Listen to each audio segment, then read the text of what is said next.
Em pés para abrirmos a palavra de Deus em Levítico. Eu vou pedir para o pastor Paulo, que está conduzindo o culto hoje, abra também a sua Bíblia em 2 Samuel, capítulo 18. Daqui a pouco eu indico os versículos. Levíticos 6, versículo 12. Levíticos 6, versículo 12.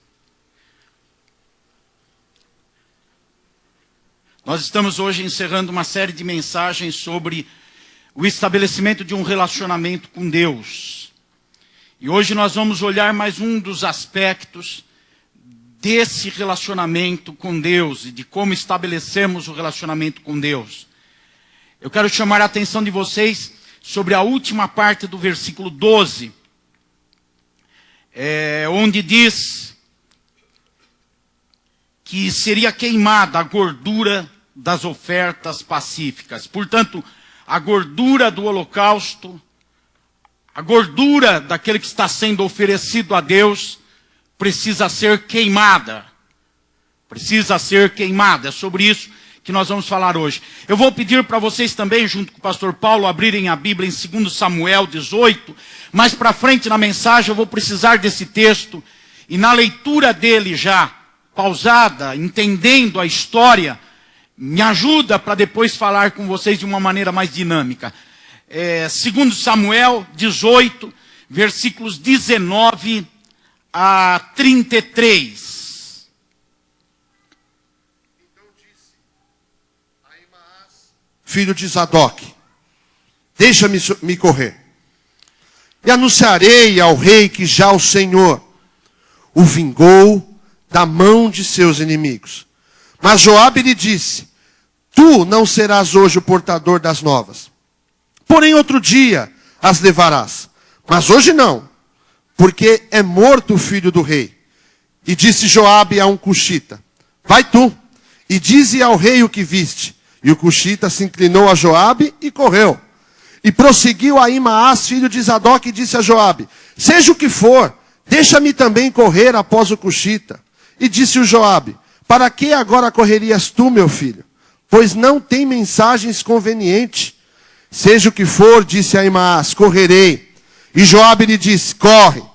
E Ahimaás correu pelo caminho da planície e passou ao cuxita. E Davi estava sentado entre as duas portas. E a sentinela subiu ao terraço da porta junto ao muro, e levantou os olhos, e olhou. E eis que um homem corria só. Gritou, pois, a sentinela e disse ao rei: se vem só, está trazendo boas novas em sua boca. E vi andando e chegando. Então viu a sentinela outro homem que corria. E a sentinela gritou ao porteiro e disse: eis que lá vem outro homem correndo só. Então disse o rei: também este traz novas. Disse mais a sentinela: vejo o correr do primeiro, que parece ser o correr de Ahimaás, filho de Zadok. Então disse o rei: este é o homem de bem, e virá com boas novas. Gritou, pois, Ahimaás e disse ao rei: paz! E inclinou-se ao rei com o rosto em terra e disse: bendito seja o Senhor, que entregou os homens que levantaram a mão contra o rei, meu senhor. Então disse o rei: vai bem com o jovem, com Absalão. E disse Ahimaás: eu vi um grande alvoroço, quando Joabe mandou o servo do rei e a mim, teu servo. Porém não sei o que era. E o disse rei: vira e coloque-te aqui. E virou-se e parou.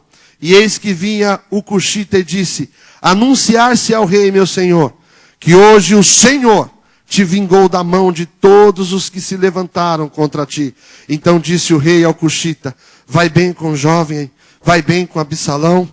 E disse o cuxita: sejam como aquele jovem os inimigos do rei, meu senhor, e todos os que se levantaram contra ti para o mal. Então o rei se perturbou, subiu à sala que estava por cima da porta, chorou e andando dizia assim: meu filho Absalão, meu filho Absalão, quem me dera que eu morrera por ti, Absalão, meu filho.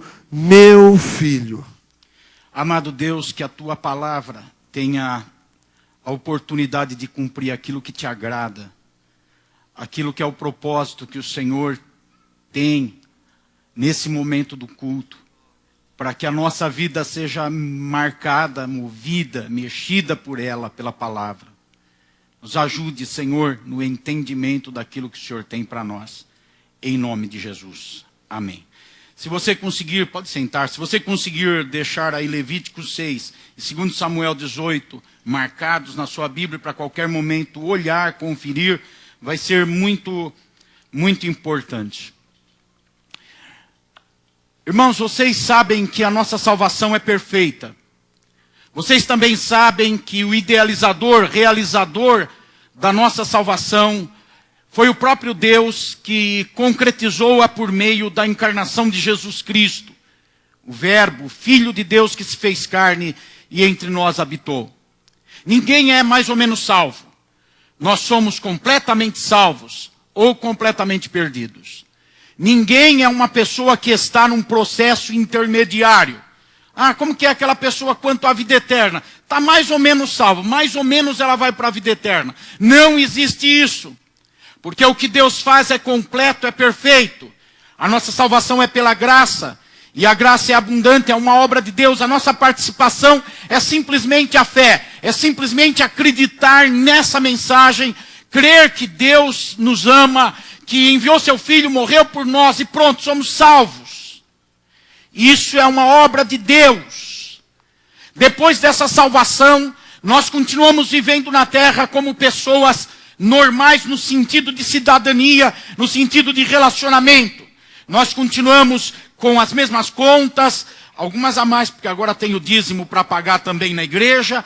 Continuamos com os mesmos relacionamentos, o mesmo marido, a mesma mulher. Continuamos com o mesmo trabalho, continuamos vivendo normalmente. E surge o estabelecimento daquilo que nós chamamos vida cristã. E vida cristã significa relacionamento com Deus na base da doutrina do conhecimento de Cristo. Então nós passamos a viver de uma outra forma agora, numa vida cristã. Ou seja, precisa nascer um relacionamento com Deus. E o relacionamento com Deus já é nossa parte, já é nosso trabalho. Nós é que construímos o relacionamento com Deus. E agora é possível a gente dizer assim, fulano tem um relacionamento mais ou menos com Deus. Fulano é bem firme e consistente no seu relacionamento com Deus. Mas ciclano não. Ciclano é instável. Uma hora ele está bem, outra hora ele não está bem. Uma hora ele está muito fervoroso e outra hora parece um incrédulo. Uma hora ele está amoroso, cheio do amor, do relacionamento com Deus na sua vida. Tem hora que parece que ele não ama ninguém. Agora depende de nós a construção do relacionamento com Deus. É isso que nós estamos trabalhando há várias semanas. Olhando nesse texto de Levítico 6, principalmente no versículo 12, mas do versículo 8 ao 13, onde nós temos os indícios, a direção de Deus, de como nós devemos trabalhar para estabelecer esse relacionamento com Deus. O que devemos fazer? Numa linguagem simbólica, usando as figuras do altar, daquilo que era construir um altar e estabelecer um sacrifício no altar, usando toda essa simbologia, nós temos a sombra do que haveria de acontecer. Ou seja, lá no passado, no Antigo Testamento, Deus está dizendo como que na graça, no Novo Testamento, na Nova Aliança, nós deveríamos construir nosso relacionamento com Ele, que já tem uma base. O apóstolo Paulo fala que a base do nosso relacionamento com Deus é Jesus. E ninguém pode mudar essa base. É o alicerce. Depois Paulo fala na carta aos Coríntios, agora cada um olha como constrói em cima. Agora cada um presta atenção como constrói em cima dessa base. Então o que Deus faz é perfeito, mas agora a nossa casa, ela pode ser de palha, ela pode ser de feno, ela pode ser de madeira, ela pode ser de pedras preciosas. depende da maneira como estamos construindo o relacionamento com Deus. E nesse texto, nós, repito, temos os subsídios. A primeira coisa que entendemos é que no altar tem que ter o holocausto. O holocausto é aquele que sobe, é aquele que se oferece, é aquele que sobe no altar e fica no altar, aconteça o que acontecer, porque é uma decisão pessoal. O holocausto somos nós. Paulo diz aos Romanos que devemos apresentar os nossos corpos em sacrifício vivo, santo e agradável a Deus. Também Paulo diz em Romanos 6 que nós temos que oferecer os nossos membros em sacrifício vivo a Deus. Então o holocausto somos nós. O altar existe para que haja um holocausto sobre o altar. O texto ainda diz, num dos domingos nós pregamos isso e meditamos durante a semana nas casas, nas reuniões dos gêmeos e no dia a dia, que o holocausto precisa estar arrumado sobre o altar. A gente sobe de qualquer jeito, mas não permanece de qualquer jeito. A gente pode subir cheio de defeitos e falhas no nosso caráter, no nosso jeito de ser, nosso temperamento, mas não podemos ficar no altar como um holocausto desarrumado. Diz o texto que o holocausto tem que ser arrumado no altar. Também nós percebemos que no altar não pode faltar fogo. 3 vezes nesse texto fala, de Levíticos 6, 8 a 13, que o fogo tem que estar aceso em todo o tempo. E o fogo representa provas e tribulações. Quando estamos no altar como holocausto, construindo nosso relacionamento com Deus, nós somos atribulados, nós somos provados, passamos por dificuldades e adversidades. E isso vem purificar nosso caráter, trabalhar no nosso caráter conforme as nossas reações. Pode nos matar, o fogo pode nos destruir, mas ele pode nos purificar. Depende das nossas reações enquanto pegamos fogo lá no altar. Também o fogo representa o Espírito Santo. O poder de Deus que vem sobre nós para nos ajudar nas nossas fraquezas, para que a gente continue firme mesmo no meio das dificuldades, para que a gente seja consolado, confortado, ensinado, lembrando do que precisamos lembrar e que Deus nos ensinou. Então o altar precisa ter o holocausto e precisa ter o fogo sempre aceso. Para ter fogo tem que ter lenha. Sem lenha não tem fogo. É necessário ter lenha e o texto bíblico diz que precisa ter lenha no altar. Toda manhã tem que ser colocada a lenha. A lenha é a palavra de Deus, porque Jesus é a videira verdadeira. Ele é o verbo que se fez carne e entre nós habitou. Ele é a palavra de Deus e nós precisamos ter Ele na nossa vida. E Ele se manifesta pelos seus valores, pelo verbo, pela palavra. Então é a palavra de Deus que tem que se renovar na nossa vida todo dia. Assim nós estamos construindo o nosso relacionamento com Deus. E eu ganhei um concorrente forte, mais poderoso do que eu agora.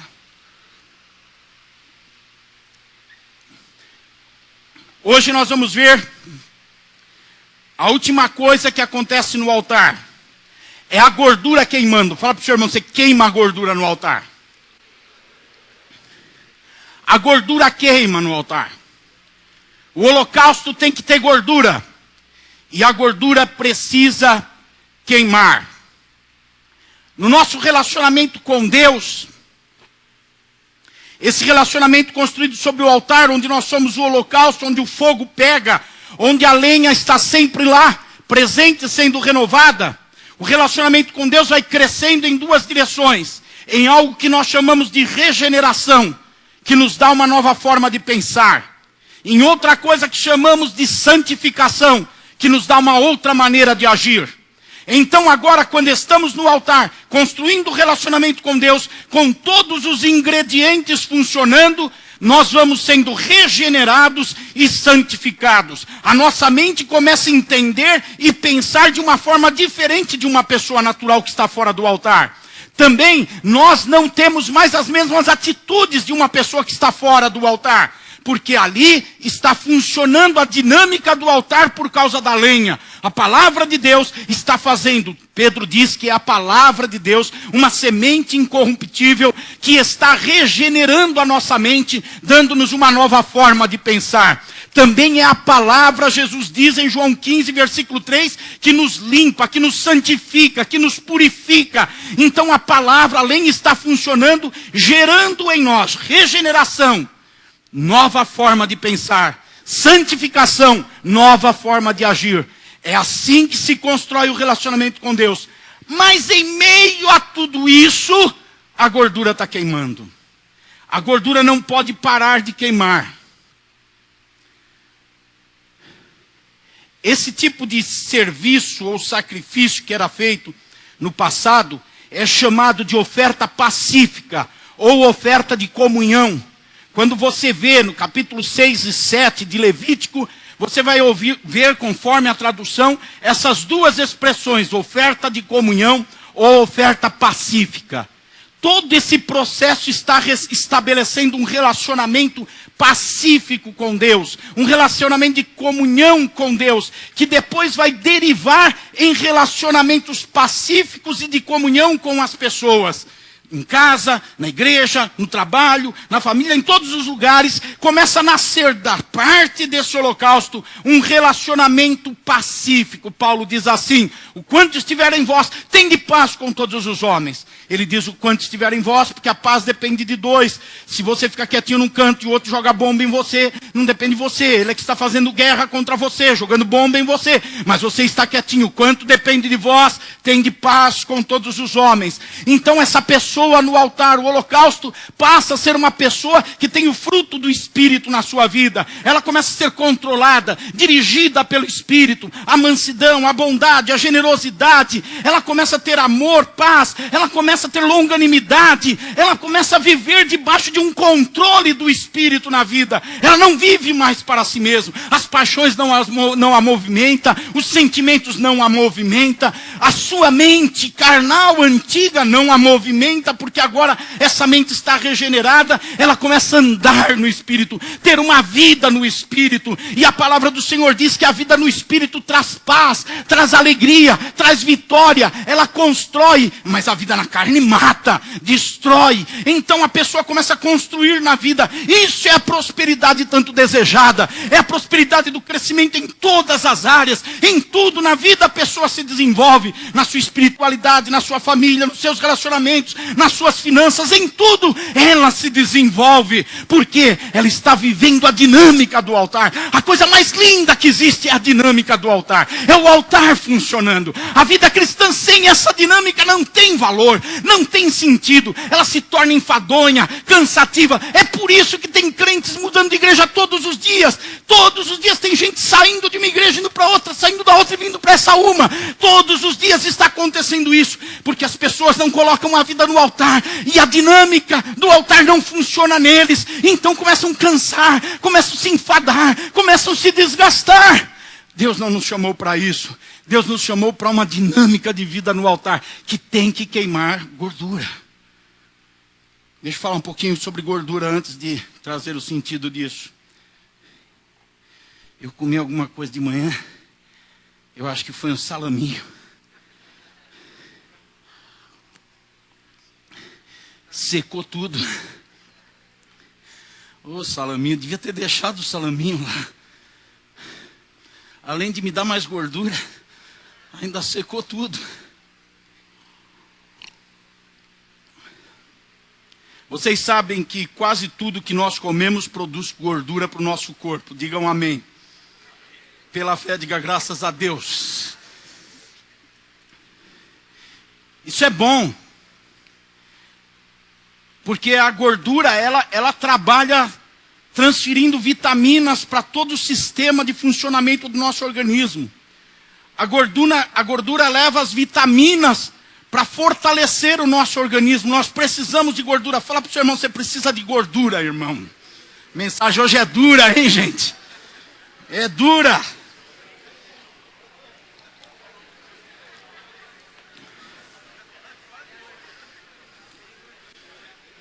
Além da gordura trazer vitaminas para o nosso sistema de funcionamento do organismo, ela ainda tem um efeito térmico na nossa vida.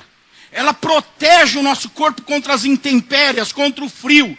Se você sente muito frio, você precisa engordar, irmão, para ter mais capacidade térmica. Então você precisa engordar se tem muito frio. Tem gente que tem frio sobrenatural. Falta uma camada de proteção no seu organismo. É a gordura. A gordura protege. A gordura protege o organismo das intempéries, do frio.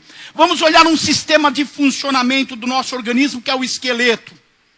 Nós temos cerca de 600 ossos no nosso esqueleto. Esses ossos são ligados por músculos. Esses músculos chamam tendões. Então, um osso é ligado pelo outro por um tendão, um músculo. E é a gordura que faz esse tendão funcionar. Sem a gordura, sem a energia da gordura, não funcionam os tendões. E aí é que nascem dificuldades, artrose, artrite, outras coisas que alguns de nós estamos conhecendo na caminhada da vida. Por quê? Porque faltou a gordura no lugar que ela devia estar. Ou então a gordura está em excesso naquele lugar. É daí que a gente diz que tem que queimar a gordura. Porque tanto a falta da gordura como o excesso da gordura tem o mesmo efeito. Prejudica o funcionamento. Deixa de fazer funcionar com saúde o sistema esquelético do nosso corpo. E isso gera grandes dificuldades nas nossas ações. Porque é todo esse sistema de ossos, tendões engordurados na medida certa, que dão sustentabilidade para as nossas atividades. Para você levantar, para você sentar, para levantar um braço, para levantar uma perna. Depende da quantidade de gordura exata nos seus tendões, fortalecendo os músculos para fazer os seus ossos trabalharem. Você já teve a experiência de fazer um movimento que não está acostumado e dar aquela travada? Já teve a experiência? É porque aquele músculo não funciona sempre. Aquele músculo raramente é usado. Então a gordura lá foi acumulando. Normalmente foi acumulando. Pode faltar, mas normalmente foi acumulando. E aquele músculo, ele não tem o sistema de gasto, de gastar a energia, a gordura. Então o que acontece quando você faz um movimento que você não está acostumado a fazer? Ele reage com dor, com sofrimento. Porque a gordura não está na medida certa. A gordura é a energia do corpo. Vocês já ouviram isso? Que a gordura é a energia do corpo que nos mantém ativos, que nos mantém vivos. Todavia, eu já disse para vocês que o acúmulo da gordura tem um efeito paralisador da função dos nossos músculos, nesse exemplo que eu estou dando. Por isso é preciso, fisicamente falando, queimar gordura. Quem já foi no endocrinologista, ouviu dele alguma coisa do tipo assim, não, você precisa melhorar a alimentação, nisso, naquilo, mas se você não fizer exercício, não vai adiantar nada. Não é assim? Mas você precisa exercitar, precisa caminhar, subir uma escada, andar, nadar, precisa fazer alguma coisa. Para quê? Para queimar gordura. A gordura vai sendo acumulada em todos os alimentos que você come, mas você precisa queimar essa gordura. Senão você vai sofrer fisicamente, vai ter dores, vai padecer. Estou trazendo toda essa situação para mostrar a importância de queimar gordura para o nosso físico e transportar isso, usando dessa ilustração, para a nossa vida espiritual no altar. Porque não é à toa que está escrito em Levíticos 6:12, que o holocausto tem que ter a sua gordura queimada lá. E diz mais, essa gordura queimada é que é a oferta pacífica. É quando a gordura queima que a oferta está sendo feita a Deus. Nada mais até aqui é chamado de oferta. Diz assim no final do versículo, queimará a gordura das ofertas pacíficas. Sem essa gordura queimada, a oferta não tem o tom da comunhão e da pacificação com Deus. É necessário queimar essa gordura lá no altar. Portanto, irmãos, a Bíblia indica a necessidade de queimar gordura para estabelecer e fortalecer o nosso relacionamento com Deus. O que é queimar gordura? Queimar gordura é servir, é trabalhar, é exercitar. Eu estou agora queimando uma gordurinha aqui. O serviço feito a Deus. A dedicação no trabalho do Senhor através da igreja do Senhor.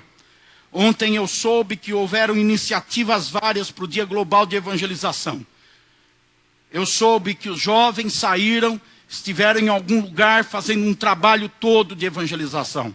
Soube que os adolescentes estiveram em outro lugar. A Mini Brac também se envolveu. Não sei se outros ministérios fizeram algo, mas aí uma boa gama da igreja estava envolvida. Domingo passado, fiquei contente ao ver terminar um culto e um grupo de irmãos se disporem a ir na FEBEM para evangelizar. Alguns irmãos ensaiaram para tocar, para cantar. Eu me desgastei preparando essa mensagem. Diáconos chegaram cedo aqui para o serviço na igreja. E tantos outros ministérios, 40 e poucos ministérios em funcionamento na igreja, estão levando pessoas a queimar gordura. Pergunta para o seu irmão se ele está na academia aqui da igreja. Lá onde eu estou morando na Serra, ali num condomínio, tem uma academia lá. Eu gosto de ir lá, sábado, que nem ontem, 11h30, 20 para meio-dia, porque ela fecha meio-dia. Aí eu saio sem peso na consciência. Eu cheguei, o treinador falou assim, mas já vai fechar. Eu falei, quanto tempo falta? Ele falou, 15 minutos. Eu falei, excelente. Excelente. Então nós temos a academia está aí, mas nós estamos queimando gordura. Pergunta para o seu irmão, você está queimando gordura na academia?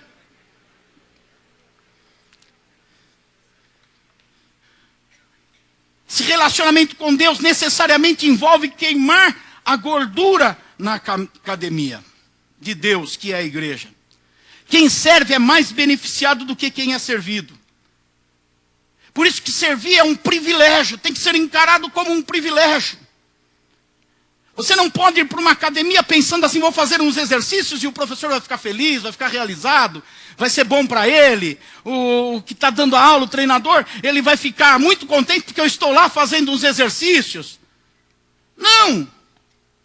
Quando você está fazendo exercício, está fazendo bem para você, para queimar tua gordura, para não ter dor nos ossos, para ter o teu tendão fortalecido, para o sistema muscular. Eu só falei do sistema esquelético do corpo, mas os outros sistemas também são beneficiados pela gordura, ou prejudicados pela falta de queima de gordura. Quantas pessoas sofrem na sua saúde pela falta da gordura? Tem ataques, tem doenças, tem AVC, tem tantas outras coisas. O coração fica apertado pela gordura acumulada. O abdômen fica apertado pela gordura acumulada e o coração sofre. Então, quando nós queimamos gordura, nós somos beneficiados. Como eu louvo a Deus por ter gente que me ouve, porque foi esse o ministério que Deus me deu. Como eu louvo a Deus que é uma oportunidade que eu tenho de ser beneficiado quando eu estou ministrando. Não é um peso para a minha vida, não é algo difícil para mim, não é algo que me incomoda, é algo que me dá satisfação, porque eu sei que está fazendo bem para mim. Quando a gente come aquele pudim, a gente sabe que está fazendo bem. Mas quando a gente vai para a academia, a gente sabe que está fazendo bem também. Quando a gente faz exercício, quando a gente anda, quando em vez de pegar o carro para ir na padaria, 500 metros, 1 quilômetro, e a gente deixa o carro e anda para ir, a gente sabe que está fazendo bem, a gente precisa saber que está fazendo bem, precisa queimar gordura. A palavra de Deus é farta nesse assunto, ela mostra isso em todos os momentos. Por exemplo, Marcos 12:30, o texto que já foi lido agora há pouco, lá em Deuteronômio, e ele volta a ser citado aqui. Aqui diz para amar ao Senhor, dentre outras coisas, com todas as suas forças. Aí é força física, gente. É o esforço físico. É a dedicação física. Por que eu digo? Porque no texto já diz, amar com a alma. Então não é esforço emocional, não é força emocional. Amar com o coração não é sentimento. Amar com a mente, então não é a força mental. E depois diz com todas as forças. Está falando do desgaste físico. Josué, capítulo 1. Versículos 6, 7 e 9, quando Deus determina que Josué suceda a Moisés, ele fala sobre ter um esforço físico e emocional. Ele diz para ele, nesses 3 versículos, ele usa essa expressão, ser forte e corajoso. Ou esforça-te e tenha bom ânimo. Esforça-te, ser forte. Isso é um esforço físico, é uma dedicação física. É uma entrega física no serviço ao Senhor. Tenha bom ânimo, seja corajoso. Agora é uma dedicação emocional ao serviço do Senhor. Então é necessário servir, queimar gordura. Quando a gente está servindo a Deus nos ministérios, nós estamos queimando gordura. Isso faz bem para a gente. Por favor, não deixe na tua mente entrar um pensamento errado que a igreja que está sendo beneficiada, ela está sim, na missão dela, mas é a pessoa que serve que vai ministrar. Se eu sair daqui do púlpito e não pregar mais, a igreja vai continuar tendo pregador. Eu é que vou deixar de pregar. Eu vou deixar de queimar gordura. Mas a igreja vai continuar tendo pregador. Se aquele diácono que está na porta disser, eu não vou mais trabalhar, estou me desgastando muito, terão outros que vão trabalhar ali na diaconia. E assim por diante. Então é um privilégio a gente queimar gordura conforme o dom que Deus deu para a gente. Conforme aquilo que Deus entregou para a gente. 2 Coríntios, capítulo 12, versículo 15. O apóstolo diz que ele vai queimar gordura de boa vontade. Perceba no texto, ele diz, de muita boa vontade. Pois o texto é errado, é 2 Coríntios. Segundo, não é primeiro. Aí fala de corpo, também mas fala de pé. É esse que você tinha posto agora. De muito boa vontade gastarei o que tenho e me deixarei gastar pela vida dos irmãos. Eu vou servir. Eu vou me gastar em favor dos irmãos. E de boa vontade, prazerosamente. Não podemos ser daquelas pessoas que terminam um culto, um pregador termina um culto, o ministro de louvor, o músico, o diácono, o tesoureiro, o irmão da enfermaria da igreja, da mini-brac que está dando aula lá, não podendo terminar o culto. Puxa, vamos cansar. Ai, Deus, ai, que coisa difícil que é o que eu faço. Não. Isso é falta de entendimento das escrituras sagradas. Paulo diz, é de boa vontade que eu vou me gastar. É de boa vontade que eu vou queimar gordura. E por fim outro versículo, apenas para enfatizar essa verdade bíblica de queimar gordura no serviço. 1 Coríntios 15, 58. Paulo incentiva os irmãos para que sejamos firmes e constantes, sempre atuantes na obra do Senhor. Não precisava mais versículo nenhum, só aqui. Seja sempre firme, constante, permanente, atuante na obra do Senhor. Isso é queimar gordura. Vamos voltar para Levítico. E vamos ver o que expressava aquelas ofertas de comunhão no altar, a gordura sendo queimada. Duas coisas basicamente. Olhe no capítulo 7 de Levítico, versículo 12. Levítico 7, 12. Aqui diz que a oferta pacífica, que envolve queimar gordura, deve ser oferecida como uma oferta de gratidão, de ação de graças. Paulo, há pouco nós lemos, ele diz de boa vontade. O Salmo 100 diz servir ao Senhor com alegria. Então é uma dedicação entusiasmada, encorajada, prazerosa no serviço do Senhor. O líder do pequeno grupo dos gêmeos não pode ir para a reunião pensando assim, meu Deus, está chegando a hora, estou indo para o meu calvário, para a minha luta, lá vai chegar aquelas pessoas para falar na minha casa, vão sujar o tapete. Não pode.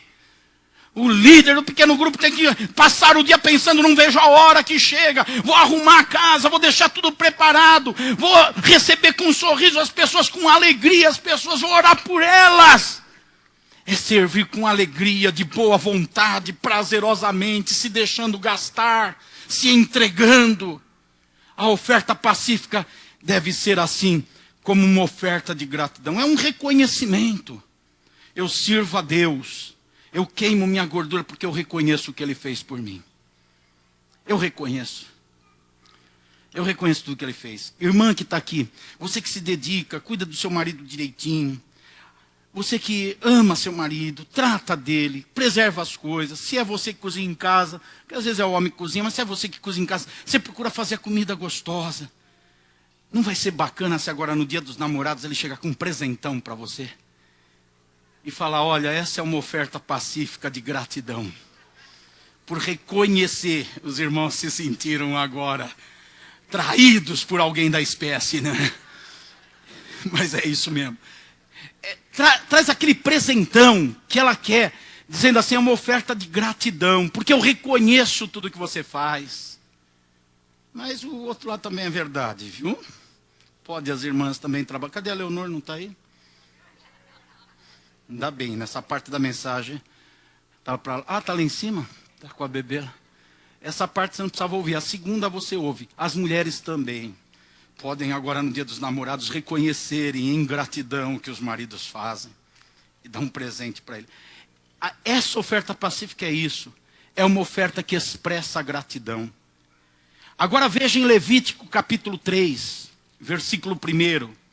A segunda expressão da oferta de comunhão diz que o animal, se a oferta de alguém for sacrifício pacífico, se a fizer do gado bovino, seja macho, seja fêmea, deverá ser oferecido sem defeito ao Senhor.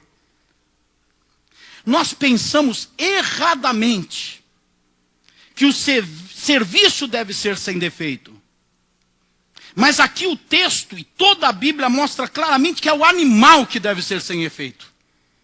Sem defeito. Não é o serviço. É o animal, ofereça um animal sem defeito.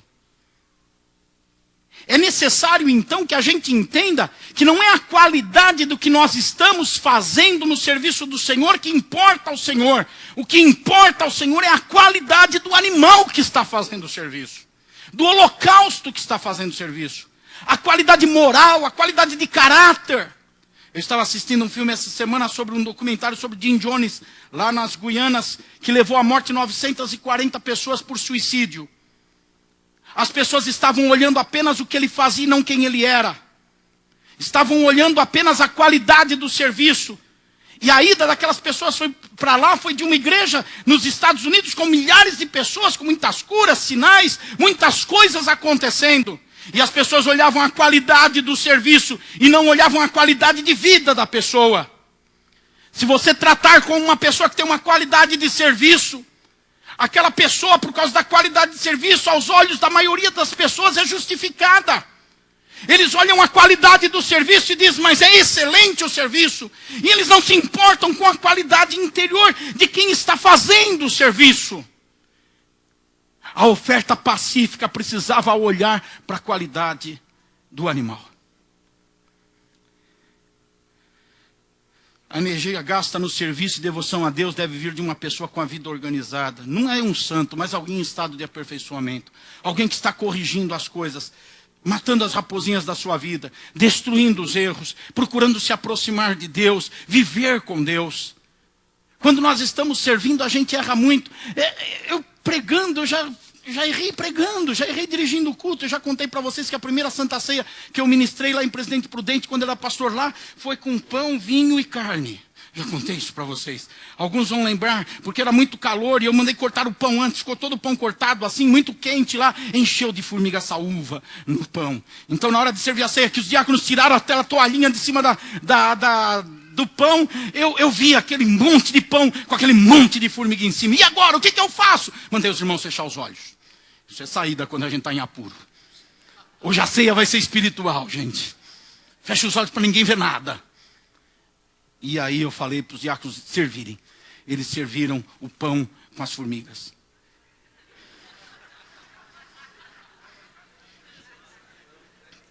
Ceia de pão com carne, de formiga. Você só via irmãos assim, ó, tentando obedecer com o olho fechado, o outro aberto.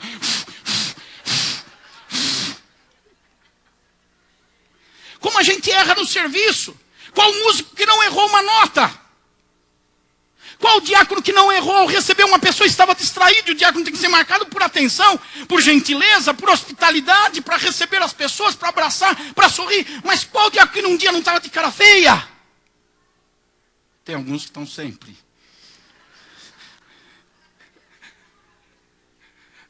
É só feição, não é, Cristo? A qualidade do serviço nem sempre é excelência. Mas a qualidade do animal sempre tem que ser excelência. O animal tem que ser excelente sempre.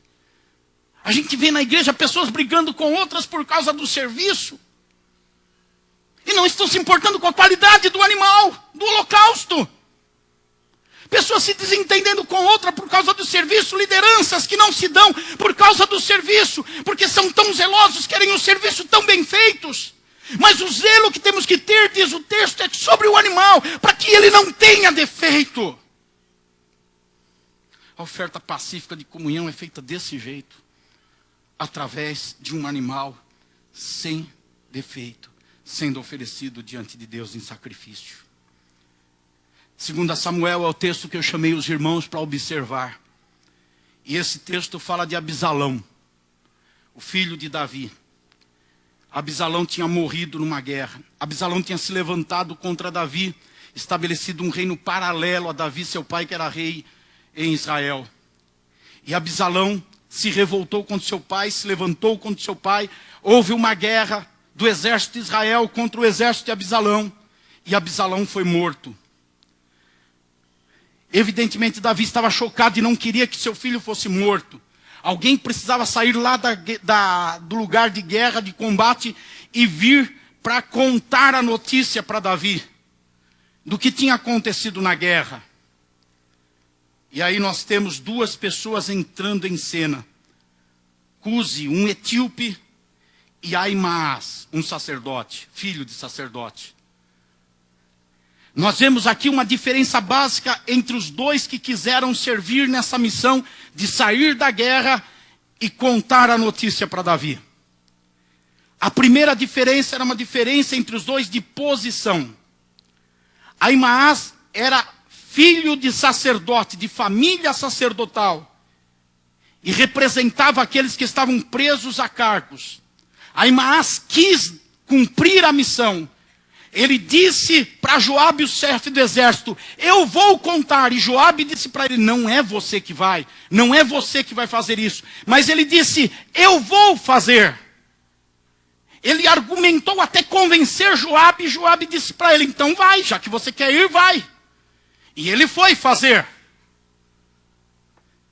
Mas ele não tinha sido enviado, ele não tinha sido comissionado para fazer. Mas como era filho de sacerdote, ele se sentia na obrigação de fazer. Como ele era filho de sacerdote, tinha uma posição em Israel, ele pensava, eu tenho que fazer. Representa aquelas pessoas que estão fazendo as coisas para Deus por causa do cargo que possuem. Elas estão servindo a igreja e ao Senhor porque elas têm um cargo que lhes impõe essa obrigação. Então mesmo quando não é para elas fazerem, elas dizem, eu vou fazer. Mesmo quando elas não querem fazer, elas falam, eu vou fazer. Porque elas têm um cargo sobre elas. E são movidos e impulsionados por isso. Agora Cusi, que era um etíope, ele era um escravo. A posição dele era de servir. Quando ele é chamado para ir até lá no palácio de Davi e contar a notícia, ele está fazendo algo que ele está habituado a fazer, servir. Ele é impulsionado pelo serviço, por um espírito servil. Ele quer ver a necessidade de servir. Então, em posição, Ahimaas é aquele que faz porque tem um cargo para fazer, que lhe manda fazer. O etíope é aquele porque viu a necessidade, vai suprir a necessidade, vai atender a necessidade. A outra diferença é de motivação. Ahimaas queria recompensa. Quando ele diz para Joabe, eu vou, Joabe diz, não vá, você não terá recompensa por ir, não vá. Joabe identificou que ele estava esperando fazer aquilo e receber algo em troco. Nós não podemos servir ao Senhor esperando as retribuições. Hoje o pastor Luciano faz aniversário, eu comprei um presentinho para ele, talvez alguém lembrou, vai comprar também e dá. Mas ele jamais pode fazer o serviço do Senhor esperando retribuições. Esperando honra, esperando benefício, esperando que alguém corresponda, esperando que alguém lhe dê parabéns. Jamais ele pode fazer isso. Quem age assim representa Ahimaas, que tem uma motivação no que vai receber em troca do seu serviço. Vai receber o aplauso, vai receber o reconhecimento público, vai receber um dinheiro. O que vai receber, então eu vou servir para receber. E se não receber, aí vai ficar bravo. Porque a motivação é essa. A motivação é receber. É recompensa. O etíope apenas queria ser útil. No versículo 21, quando Joabe chama o etíope, Cusi, e fala para ele, vá lá dar notícia, a Bíblia diz no versículo 21 que ele se inclina. O que é se inclinar? Se inclinar, principalmente na antiguidade e na cultura, era um sinal de entrega. Era como dizer, eu estou aqui, o que precisar? O que precisar eu estou pronto para fazer. Quer que eu vou, quer que eu fique, quer que eu faça, eu faço, quer que eu não faça, eu não faço. Quer que eu vou correndo, quer que eu vou andando. Quer que eu conte para Davi? Quer que eu conte para Israel inteira? Quer que eu não conte para ninguém? Eu estou aqui. Se inclinar quer dizer declinar de si mesmo. É deixar a si mesmo de lado para fazer o que é necessário, o que é importante, o que precisa ser feito. Ele tem um espírito servil, então a motivação dele é de ser útil. Ele quer apenas ser útil e servir naquilo que é útil. E por fim, a diferença entre Ahimaaz e Cusi, o etíope, é de conteúdo. Os dois correm. Cusi sai na frente porque ele foi comissionado e foi enviado a ir e ele sai correndo.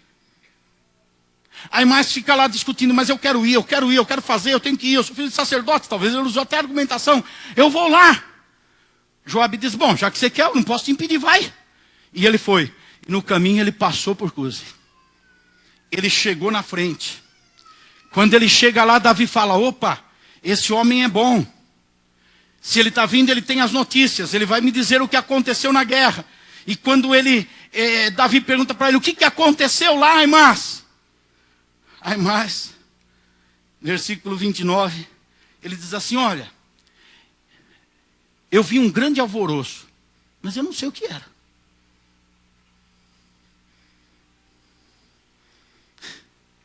Para que a correria? O que era? Para que estava correndo? O que tinha que fazer lá? Não era fazer alguma coisa, dar uma informação, passar uma notícia, não era ter um conteúdo para passar para Davi? Mas ele não tinha um conteúdo. Porque ele viu parcialmente. Ele não tinha informação completa. Ele não sabia realmente o que tinha acontecido. Sabe o que Davi fala? Tá bom, fica aqui quietinho do lado. Não tem conteúdo, fica aqui. O reino de Deus é assim, irmãos. Vai servir sempre o Senhor aquele que tem conteúdo. Aquele que tem o que entregar. Esse vai servir sempre. Aquele que está na motivação certa. Que tem a posição certa. É a posição de servo. Não é a posição do cargo. É a posição de ser útil. Não é a posição da recompensa. Que tem o conteúdo, que sabe o que está fazendo. Agora, quando chega um pouco depois o etíope, ele vai lá, debaixo de uma ordem dada no versículo 21. Joabe disse para ele, vai e diz ao rei o que viste. Não precisou nem dizer para ele, vai lá e fala isso. Não, você viu. Você tem conteúdo de informação, você sabe o que está acontecendo. Vai lá e fala o que você viu. Põe o teu conteúdo para fora. Põe o que você tem dentro para fora. Não preciso dizer o que você tem que fazer lá. Vai lá e fala o que você viste. Portanto, irmãos, terminando esse ciclo de mensagens sobre estabelecer um relacionamento com Deus, que é a nossa parte. Nós é que temos que fazer isso. Não adianta deixar nas mãos de Deus e dizer, Senhor, constrói o meu relacionamento contigo. Ele não vai construir. Ele te dá as ferramentas. Ele permite o fogo na tua vida. Ele envia o Espírito Santo para te consolar. Ele manda a lenha sobre você, para que você possa receber a palavra que vai manter o fogo aceso. E que nas tribulações você seja consolado, lembrando do que o Espírito Santo te ensinou. Ele te permite ser o holocausto, ele te aceita no altar de qualquer jeito. Desde que você queira se arrumar no altar. Mas estabelecer um relacionamento com Deus depende de queimar gordura. E queimar gordura, eu gostaria muito que a Leonor fosse na academia para mim. Puxa, seria uma bênção se todo dia ela acordasse cedinho e fosse correr lá na esteira 40 minutos. Seria uma bênção. E eu emagrecesse em casa. Seria uma maravilha. Mas não dá. A minha gordura eu tenho que queimar. Fala para você mesmo. A minha gordura eu é que tenho que queimar. Pai não queima gordura para o filho. Marido não queima para a esposa não queima para o marido. Cada um tem que queimar a sua gordura. E sabe o que é mais trágico nesse contexto todo de queimar gordura? Levítico 7:25 fala de algo que era abominável ao Senhor. Tão terrível ao Senhor que o Senhor diz, quem fizer isso vai ser eliminado do povo. É sentença de morte para quem fizer isso. capítulo 7, versículo 25. Diz assim: quem comer da gordura de animal oferecido como oferta queimada ao Senhor, será eliminado do seu povo. Queimava a gordura e Deus disse, não pode comer a gordura. Ou seja, a gente não queima a gordura pensando em nós mesmos. A gente queima a gordura pensando no serviço do Senhor que vai beneficiar outros. Embora nós estejamos sendo mais beneficiados. Mas a gente não queima a gordura para o nosso prazer. Eu já apanhei tanto sendo pastor e pregador, sendo incompreendido, angariei tantos inimigos, porque mexo em ferida, porque trato de questões morais, de caráter. Puxa, eu não podia ser cantor gospel. Thales Estevanato. Vender CD, cantar, as pessoas pagar cachê para você ir cantar e te admirar e depois fazer aquela fila de gente para te abraçar, para te dar um beijo. Eu chego aqui e prego para vocês que vocês têm que levar lenhada mesmo, porque no altar tem que ter lenha. Ninguém me dá um beijo depois. A gente não escolhe como é que queima a gordura. Quando a gente começa a escolher como é que queima a gordura, eu gosto desse ministério, eu não gosto daquele, eu gosto de fazer isso, eu não gosto de fazer aquilo, está comendo a gordura. Não, não é o que gosta, é o que recebeu do Senhor para fazer. É aquilo que o Espírito dá o dom a cada um conforme Ele quer. Não é da vontade humana, Ele distribui conforme Ele quer. Eu convoco vocês hoje, aqueles que estão deixando de queimar gordura por qualquer motivo, mude essa postura no teu coração. Mude a postura no teu interior.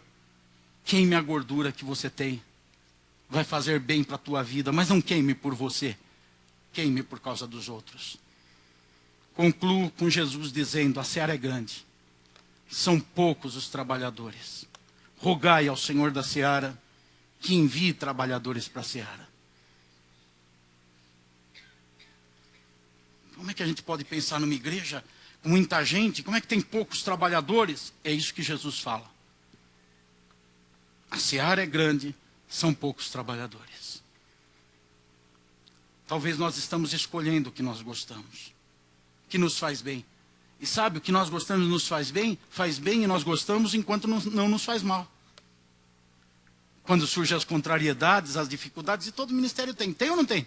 Os líderes de gêmeos aqui têm contrariedades e dificuldades ou não tem? Todos têm em todos os ministérios. Agora, quando nós estamos só fazendo o que nos agrada, as contrariedades servem para a gente dizer, não vou mais na academia. Não vou queimar mais gordura. Não faça isso. Vamos ficar em pé para orarmos ao Senhor.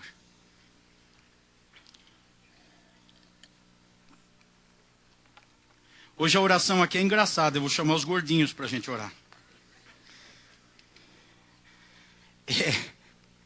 Eu vou chamar os gordinhos. Aqueles irmãos que por algum motivo não estão queimando sua gordurinha. Vocês estão entendendo o espírito da mensagem, né? Não é gordinho biológico, evidente. Aqueles que sabem o que devem fazer, não estão fazendo. Vamos cantar? Deixa o Espírito continuar trabalhando no seu coração. Vá pensando nisso. Você não deve, veja bem, um apelo, um convite para oração não deve ser atendido por outro motivo que não seja uma convicção interior. Quem gera a convicção interior é o Espírito Santo. Não é raciocínio, não é o pregador, é o Espírito Santo. Talvez você poderia ser alguém que está servindo na igreja, né? Necessidades aí, nós estamos precisando de líderes de gêmeos, precisa de gente no louvor, na diaconia, precisa de gente no púlpito, precisa de gente fora do púlpito, precisa de gente que aparece, precisa de gente que não aparece, mas a gente não faz as coisas porque a gente gosta, mas é o dom que Deus deu para a gente, a capacidade que Deus deu para a gente que vai nortear o que nós vamos fazer. Eu quero orar junto com os irmãos que estão convencidos pelo Espírito que receberam do Senhor algo a fazer e não estão fazendo, não estão queimando a gordura.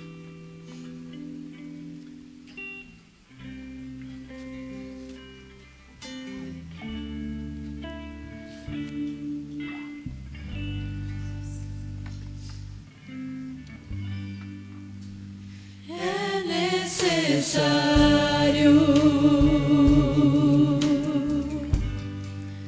erguer um altar ao Senhor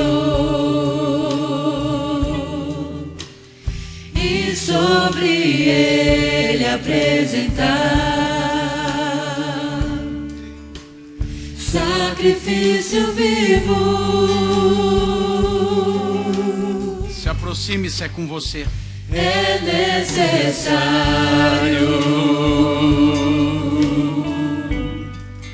erguer um altar ao Senhor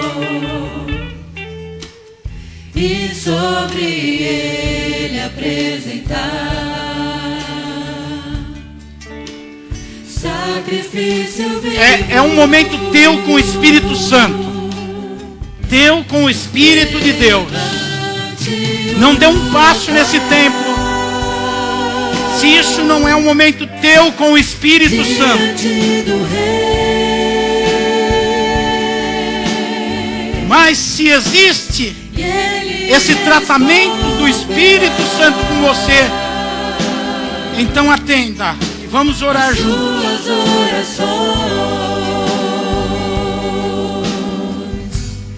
Levante o altar. Deus, eu peço que o Senhor abençoe as pessoas que estão se manifestando, Deus. O Espírito do Senhor os ajude, Pai. O Espírito do Senhor os capacite, Senhor, a encontrar o caminho, a porta, a direção, o tempo do Senhor. As suas orações. Teu reino vai ganhar, Senhor. Teu reino vai ganhar, Senhor, com a gordura sendo queimada. Erguer um altar ao Aleluia. Senhor e sobre ele apresentar sacrifício vivo. Levante.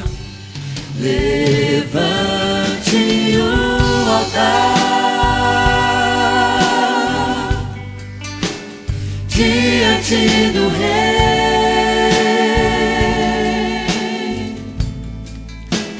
e ele responderá às suas orações. Levante. Levante o altar diante do Rei e ele responderá às suas orações. O conceito nós ouvimos, Senhor, nesta manhã. As instruções nós ouvimos, Senhor. A palavra foi pregada, foi revelada, foi confrontada. Mas só ter conceito não adianta. Temos que ter a prática. E nós nos dispusemos agora nesta manhã. Queimar a gordura da acomodação. Queimar a gordura da falta de disciplina. Queimar a gordura, Senhor, da ociosidade, da insatisfação. Queimar a gordura da falta de conteúdo. Queimar a gordura da precipitação. Queimar a gordura que cada um sabe o que tem, Senhor. A gordura do nosso eu. Porque nós queremos, Senhor, produzir aquilo que o Senhor nos chamou para produzir. Sermos aquilo que o Senhor nos chamou para ser. fazer aquilo que o Senhor nos chamou para fazer. Não queremos, Senhor, agir como filhos de sacerdotes, com os nossos cargos, dar carteirada, fazer. Não queremos nada disso. Queremos ser mensageiros, cheios de conteúdo, para levar aquilo que o Senhor quer que nós levamos. A Tua palavra, a vida, as pessoas, transformar e gerar vidas. Que nós possamos, Senhor, nos empenhar no ministério. Não, Senhor, nos acomodarmos no nosso marido, ou na nossa esposa, nos nossos filhos, olhar eles fazendo e realizarem. Mas queremos, Senhor, como essa canção, levante um altar, Senhor. Como essa canção, nessa manhã. Deus abençoe você. Pode voltar ao seu lugar. Canta, manda aqui. Abra sua boca ao Senhor. Louve ao Senhor. E Ele responderá.